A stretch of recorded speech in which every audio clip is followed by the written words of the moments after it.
हर हर महादेव। क्रोध और करुणा के अद्भुत संगम, भगवान विष्णु के छठे अवतार की अद्भुत गाथा सुनने के लिए तैयार हो जाइए। कल्पना कीजिए एक ऐसे ब्राह्मण की जिसके तप का तेज सूर्य जैसा और क्रोध ऐसा कि प्रलय आ जाए।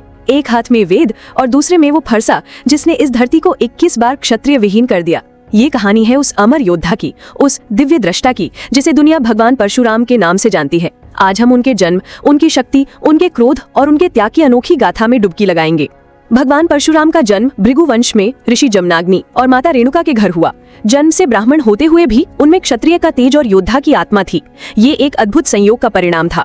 उनकी माता रेणुका ने गलती से वो दिव्य खीर खा ली थी जो एक वीर क्षत्रिय पुत्र के लिए बनाई गई थी। इसलिए परशुराम में शास्त्र और शस्त्र दोनों का ज्ञान समाहित हो गया।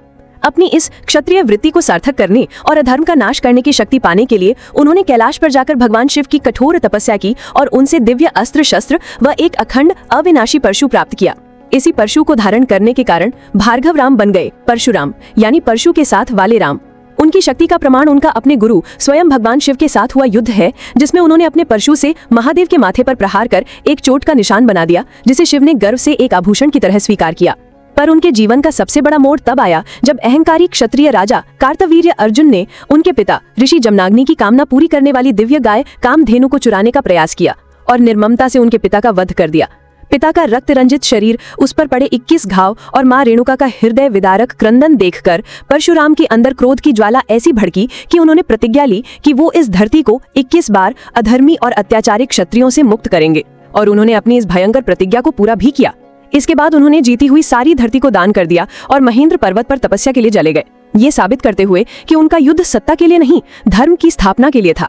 परशुराम की गाथा हमें सिखाती है कि शक्ति का उपयोग हमेशा धर्म और न्याय की रक्षा के लिए होना चाहिए, अहंकार के लिए नहीं। तो ये थी भगवान विष्णु के उग्र अवतार परशुराम की कहानी। एक योद्धा, एक ऋषि, एक गुरु और एक अमर चिरंजीवी जो आज भी इस धरती पर हैं। तो कैसा लगा आपको क्रोध और न्याय का ये अद्भुत संगम? अगर आपकी रगों में भी अधर्म के खिलाफ आवाज उठाने का जोश जाग गया है तो इस वीडियो को लाइक करके अपना समर्थन दिखाएं, शेयर करें और कमेंट में जय परशुराम का नारा गूंजने दें। ऐसी ही दिव्य गाथाएं सुनने के लिए सब्सक्राइब का बटन दबाना मत भूलिएगा। अगले वीडियो तक धर्म के पथ पर चलते रहें और सत्य का साथ दें। जय हिंद।